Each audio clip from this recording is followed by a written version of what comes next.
Bonjour à tous et bienvenue dans ce grand JT des territoires de l'été. Chaque édition, nous vous proposerons les meilleurs reportages magazines de cette saison. Voici d'ailleurs le premier reportage de cette édition.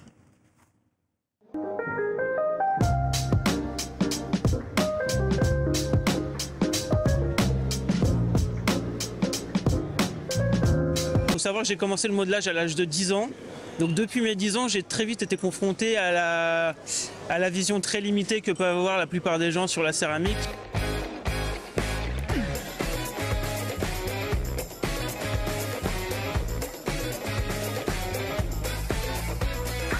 Il faut savoir que moi j'utilise les outils numériques depuis mes débuts. Je modèle et vu qu'en fait j'ai des jeux d'emboîtement et pour que les emboîtements soient vraiment parfaits, je remodélise avec des logiciels d'impression 3D avant, que j'imprime après en 3D et que je moule ensuite. Donc en fait les outils numériques, moi ça a toujours fait partie de mon processus de création et du coup j'avais envie de créer une esthétique qui soit un peu numérique, futuriste pour cet événement là, pour justement montrer que la céramique c'est pas que de la tradition. Et du coup, voilà, ça c'est l'idée, c'est de prendre une esthétique très très futuriste. Moi je n'oublierai jamais, qu'importe si tout entre nous. J'ai fait quand Dune est sorti en plus, donc on avait un peu cette influence-là. Mais l'idée, voilà, c'était de garder l'idée d'emboîtement avec des éléments qui s'emboîtent et qui se suivent, et essayer de créer une fresque qui surprenne un peu les habitants de Limoges, parce que vous, la porcelaine, ça fait partie de votre ADN. Donc l'idée, c'était de prendre un pied de nez et essayer de vous surprendre au mieux. Et moi, j'ai voulu prendre ce pied de nez et faire quelque chose qu'on n'avait jamais vu, c'est-à-dire coller dans la rue de la céramique. Et ma première direction, ça a été de reprendre l'idée du graffiti. Et en fait, reprendre des graffitis en photo, attendre qu'ils soient effacés et les refaire en céramique exactement au même endroit.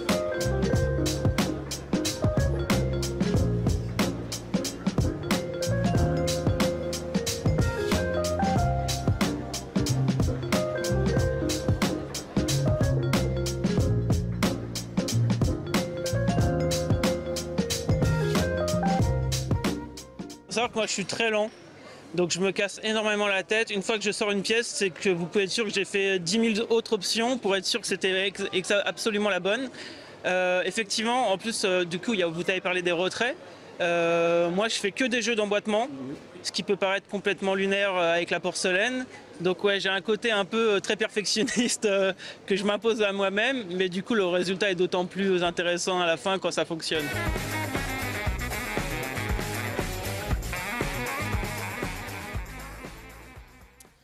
Je vous propose maintenant de découvrir une femme très atypique qui a eu 1001 vies.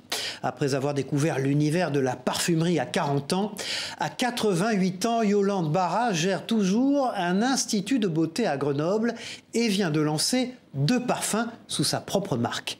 Pour Télé Grenoble, Camille Avon nous raconte la longue route semée d'embûches de cette femme libre. Regardez. À 88 ans, elle a vécu 1001 vies. C'est dans cet institut à Grenoble que Yolande Barra gère désormais son entreprise. Mais avant d'en arriver là, le chemin est long.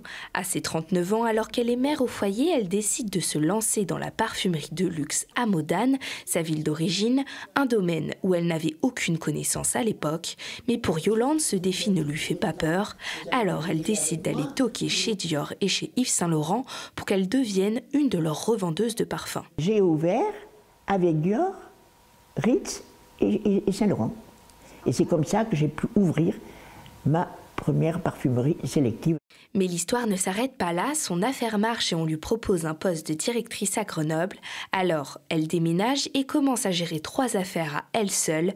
Mais un événement vient tout gâcher quand un de ses collaborateurs lui fait signer un contrat déguisé, lui permettant de racheter tous ses instituts pour un franc symbolique.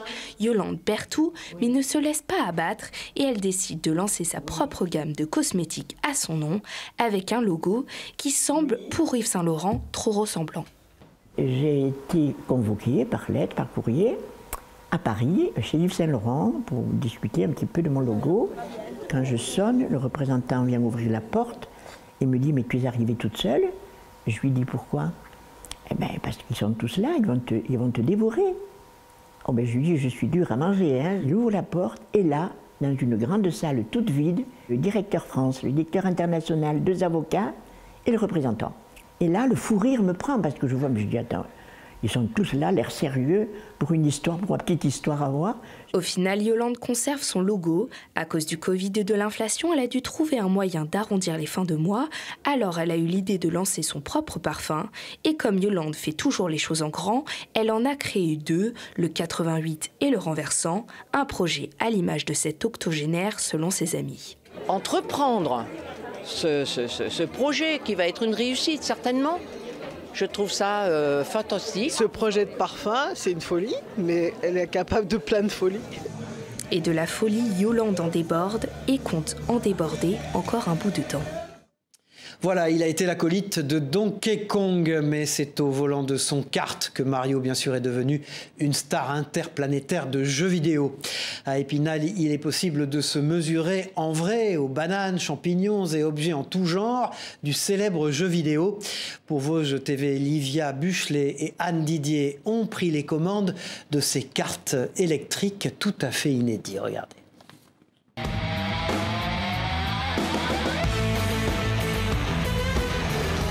Pas de Mario, Luigi et consorts en vue, et pourtant on s'y croirait. Ici, les bananes et champignons sont remplacés par des projections dites gobo, représentant lapins, carottes et autres images décalées qui apportent bonus ou malus. Immersion dans un nouveau lieu de loisirs spinalien, le e-drift.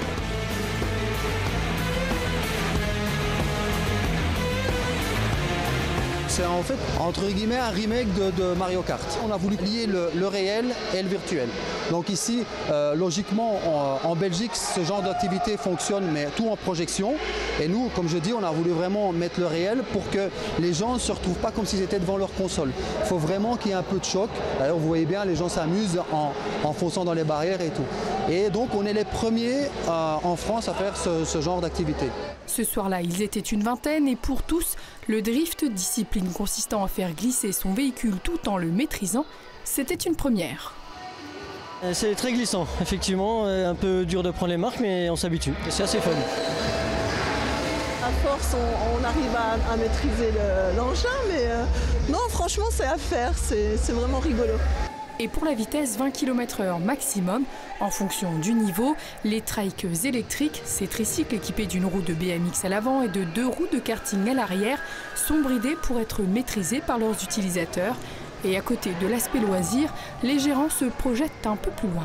On voudrait que des cours de sécurité routière viennent ici un petit peu pratiquer, parce que franchement, maîtriser un véhicule comme ça qui glisse, c'est un bien pour plus tard, pour quelqu'un qui va conduire une voiture.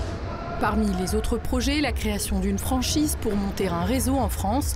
En attendant, pour en profiter dans les Vosges, comptez une vingtaine d'euros. Nous partons pour la Bretagne où Clément transforme les peaux d'ananas en bijoux et en portefeuille.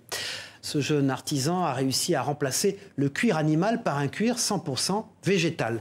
Les peaux des fruits sont récupérées auprès de l'entreprise Brésil, spécialisée dans la production de rhum à Plougastel d'Aoulas. Chaque pièce est unique par sa manufacture et ses matières. Un reportage d'Enora Lenôtre pour notre partenaire sur place, TBO. Bonjour à tous, moi c'est Clément Collin, je suis artisan designer écologue et je vais vous montrer comment je transforme une peau d'ananas en quelque chose utilisable en maroquinerie, en bijouterie ou en design.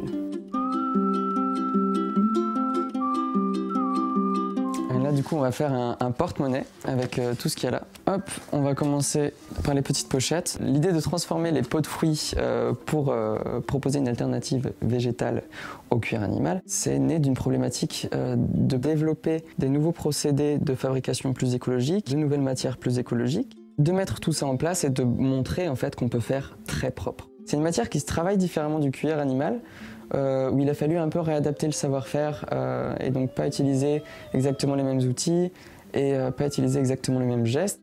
Pour me fournir en peau d'ananas, je fonctionne avec Brésil, qui est une petite entreprise à Plougastel qui fabrique du rhum arrangé. Donc je viens chez eux récupérer les peaux, parce qu'ils utilisent beaucoup d'ananas. Pour préparer la peau, ça va me prendre 3 semaines. On est sur globalement 8-9 heures de travail pour un porte-monnaie.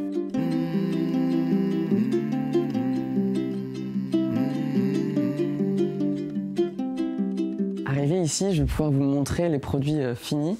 On peut retrouver les porte-cartes avec de la peau d'ananas. Les porte-monnaies, pareil en peau d'ananas. Je fais aussi des bijoux. J'utilise aussi d'autres peaux de fruits, notamment les peaux des cucurbitacées type melon pastèque, melon jaune. Là, on peut retrouver une bague en pomelo teint en rose. Et on retrouve bien le graphisme naturel de la peau de fruits. On peut retrouver mes créations sur ma boutique en ligne yunkicreation.com. Et aussi, on peut retrouver quelques bijoux à la boutique Chat à l'or de Quimper.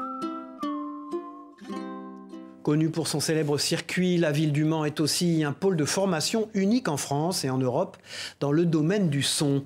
Je vous propose de partir à la découverte du laboratoire d'acoustique de l'Université du Mans, où l'on trouve notamment un cabinet de curiosités et une chambre sourde. LMTV Sarthe, Laure Girard, nous fait découvrir cet endroit aussi étrange que déroutant. Écoutez et regardez. Solène est en première année de licence acoustique et vibration. Elle cherche à mesurer les conséquences des fréquences sonores sur une structure. On va avoir un point ici qui va être fixe, et donc ça c'est un nœud. La vibration qui est ici se propage dans l'ensemble de la poutre, et donc si on change la fréquence, on va obtenir un autre résultat. Et donc après, ça s'applique pour n'importe quel solide, ça peut être un bâtiment, toutes les vibrations auxquelles peuvent être amenées à un bâtiment, même quand le tramway passe, ce genre de choses.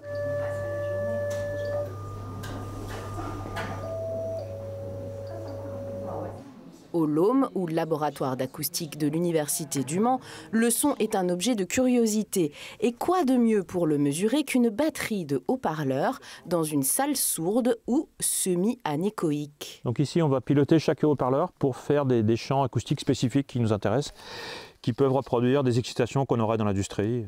Les murs de cette salle, ce sont des dièdres qui sont faits en mousse, et donc ils ont une fonction particulière. Quand un son arrive sur ce matériau, il va être complètement absorbé. Le campus du Mans est doté de 3 salles de ce type. On trouve la plus grande au centre de transfert de technologie à 2 pas du LOM. Des concerts y sont même organisés dans le cadre de la Biennale du son. Au niveau du laboratoire du LOM, c'est le premier laboratoire européen. Il fait partie des 2 ou 3 laboratoires internationaux donc, dans le domaine.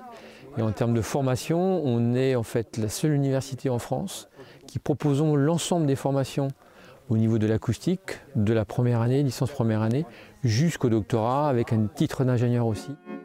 500 étudiants venus du monde entier participent à la recherche en acoustique, un domaine où science et créativité s'entendent très bien, vous l'aurez compris. Ouvrons maintenant une page de sport dans ce journal. Commençons avec ce moment unique qu'a pu vivre Lohan, grand supporter des Verts de Saint-Étienne. Grâce au dispositif de robots immersifs mis en place par une association, ce jeune garçon atteint d'autisme a eu la chance de découvrir les coulisses, les vestiaires et de voir les joueurs de son équipe fétiche avant la grande rencontre face à Amiens, sans avoir à subir aucune des contraintes, notamment de se rendre dans le chaudron de Geoffroy Guichard. Regardez ce reportage. Pour la deuxième fois de sa vie, Lohan va vivre un match de l'AS Saint-Étienne avec une expérience un peu particulière. Depuis sa chaise, dans son salon, il va suivre l'avant-match, la visite des vestiaires en immersion avec un robot. Le tout avec quelques moments privilégiés à la clé pour ce fan de statistiques.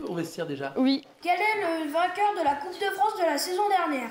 Attends, c'est qui a gagné la Coupe de France? C'était un peu inédit.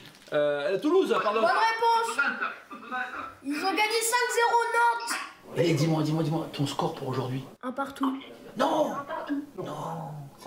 Pour le jeune garçon atteint d'autisme, c'est l'occasion de vivre la rencontre sans tout le stress que nécessite un déplacement à Geoffroy Guichard. Lohan étant autiste et atteint d'hyperacousie, le bruit est quand même quelque chose d'assez dérangeant pour lui. Donc le fait d'être chez lui, derrière un ordinateur, il bénéficie de tous les avantages sans les inconvénients du stade. Au stade, justement, c'est l'association ASSE Cœur Vert qui met tout en place.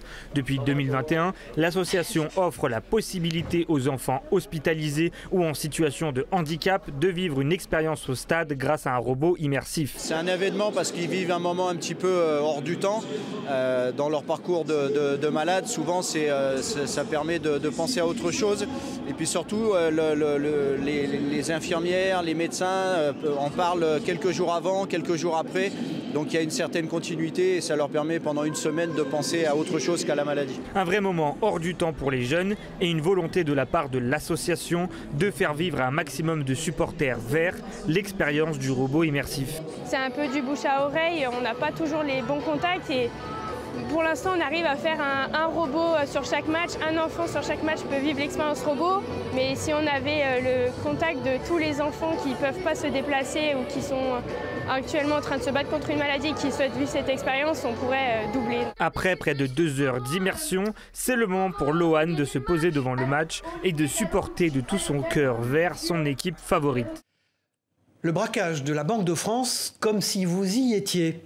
C'est ce que permet cet escape game dans les anciens locaux d'une banque à Abbeville, en Moselle. Le principe, revivre l'attaque d'un groupe armé qui a eu lieu pendant la Seconde Guerre mondiale. L'occasion de faire travailler ses ménages et de se replonger aussi dans l'histoire. Un reportage de notre partenaire WEO TV, la chaîne de la Voix du Nord sur place. C'est un hold-up! Que personne ne bouge, ceci est peut-être le casse du siècle. Mitraillette en main, il n'aura pas fallu longtemps à cette bande de copines pour se prendre au jeu de l'escape game. Et vous bougez plus surtout! Dans la peau de résistants des forces françaises de l'intérieur, les participantes, projetées en pleine Seconde Guerre mondiale, n'ont qu'une mission, dévaliser le coffre de la banque. Et pour cela, il va falloir faire travailler sa matière grise. On trouve pas le code, mais on va finir par le retrouver. On a déblayé tous les tiroirs, là-bas on a mis à peu près... On trouve des trucs mais ça sert à rien. Il est mal embarqué ce braquage? Un peu, ouais. Code, énigmes et autres casse-tête retors, tout est fait pour rendre la tâche des joueurs difficile. Il faut user de patience et de coordination pour espérer approcher le butin. Et pour cause, la scène prend place dans l'ancienne Banque de France d'Abbeville, de son guichet à la salle des coffres. Moi j'aime bien les activités comme ça, c'est bien, faut chercher, trouver des indices, tout ça. J'avais jamais rentré dans une ancienne banque, donc même pour les enfants, niveau culturel, c'est génial. Et si l'immersion est totale, c'est aussi parce que ce braquage a bien eu lieu. En juillet 1944, une poignée d'hommes dérobait ici l'équivalent de 18 millions d'euros sur le point d'être transférés en Allemagne. Un fait historique presque oublié, dont l'escape game se charge de préserver la mémoire. On n'est pas sur un cours magistral, sur du papier. On a un pied dedans en fait, puisque l'escape game a beaucoup de clins d'œil historiques, comme le mot de Verlaine qui a été utilisé justement sur la Seconde Guerre mondiale avec un petit clin d'œil au film Le Jour plus long. Ils vivent l'histoire en fait. C'est des résistants qui viennent réellement braquer la Banque de France. Après plus d'1 heure d'effort, l'alarme retentit et les billets, répliques de l'époque, pleuvent. Bien sûr, le casse est fictif, mais les braqueuses repartiront tout de même avec quelques notions d'histoire. Je vous propose maintenant d'ouvrir une page d'histoire avec le dernier ouvrage de Jérôme Cordelier. Le rédacteur en chef du service politique du Point nous livre une série de portraits de résistants chrétiens qui, après la Seconde Guerre mondiale, se sont engagés dans la reconstruction du pays, mais aussi de l'Union européenne. Ils sont français, allemands ou italiens et ils ont tous relevé le défi de fonder une Europe de la paix. Un message qui reste toujours d'actualité. Christophe Rigaud a rencontré l'auteur d'Après la nuit, Jérôme Cordelier. C'est une page d'histoire méconnue qu'a voulu mettre en lumière Jérôme Cordelier dans son dernier ouvrage Après la nuit.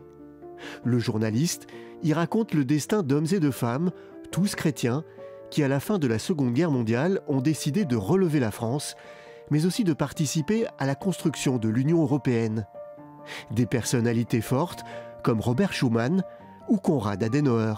J'ai été vraiment étonné par cette figure de Konrad Adenauer qui réussit juste après l'après-guerre à sauver l'Allemagne de la ruine, la remettre debout et ensuite à initier l'Europe. Si cet homme n'était pas habité par une idée qui transcende un petit peu son propre cas et qui ne soit pas seulement l'intérêt général mais quelque chose qui est encore plus supérieur, eh bien je pense qu'on n'aurait pas abouti à un tel résultat. Jérôme Cordelier redonne la voix à ces personnalités chrétiennes qui ont fortement marqué cette époque charnière en s'engageant en politique, en économie, mais pas seulement. Ils sont aussi dans le champ culturel, le champ social. L'abbé Pierre lance Emmaüs en 1949. L'abbé Wresinski lance Athée des Quart-Mondes aussi dans les mêmes eaux. Les chrétiens, ils remettent la France sur la rail. Ce ne sont pas les seuls, évidemment. On me fait souvent la réflexion en me disant est-ce que vous pensez... Mais non, les chrétiens n'ont pas le monopole de l'intérêt général. Il y a beaucoup de gens, évidemment, qui se sont engagés. Mais ils ont un rôle quand même déterminant et je trouve que c'est un rôle qui est oublié à notre époque.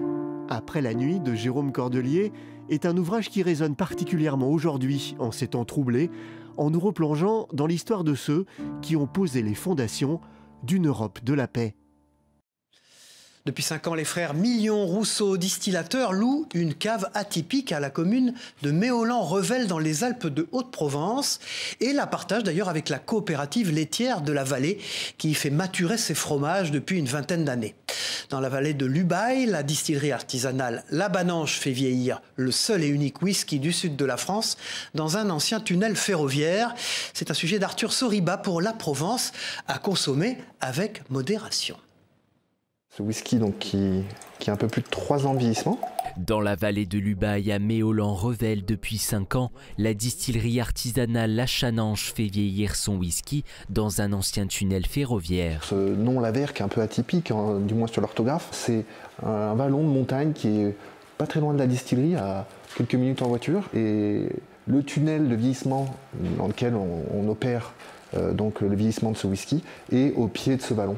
C'est pour relier toutes les préfectures et sous-préfectures de France au réseau ferré national que la percée du tunnel entre Chorgues et Barcelonnette avait débuté en 1909. Ralentis par la Première Guerre mondiale, les travaux sont définitivement abandonnés en 1935. Eh ben, il y a de l'eau. La raison avancée, le projet du barrage de Serre-Ponçon va noyer certains tronçons. Nous avons décidé d'investir ce lieu, déjà parce qu'il y a beaucoup d'espace, puisque les barriques doivent rester 3 ans sur place, donc forcément ça s'accumule. Et puis c'est une cave très intéressante de par le taux d'humidité dans l'air. Là on est à 90% d'humidité dans l'air, donc c'est très humide. Et puis le peu de variation de température d'une saison à l'autre. Et donc ça c'est très intéressant pour booster le vieillissement du whisky et ça apporte un vieillissement particulier, une signature particulière. Donc des barriques qui viennent de vins blancs d'appellation, de domaines assez renommés, je pense surtout à mes barriques de Sauternes. Et puis plus récemment des barriques de Nebbiolo. Le Nebbiolo, c'est un cépage de vin italien qui est produit dans le Piémont et en Toscane.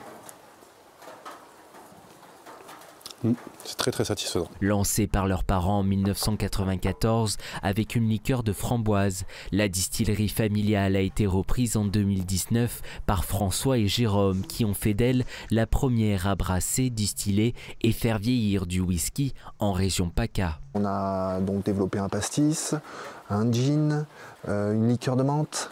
Et puis donc, plus récemment en tout cas, le whisky. Ça permet d'aller chercher de nouvelles pratiques, de nouvelles manières de travailler, d'essayer, d'innover. Le whisky français est en plein boom et on voulait aussi participer à cette aventure du whisky français.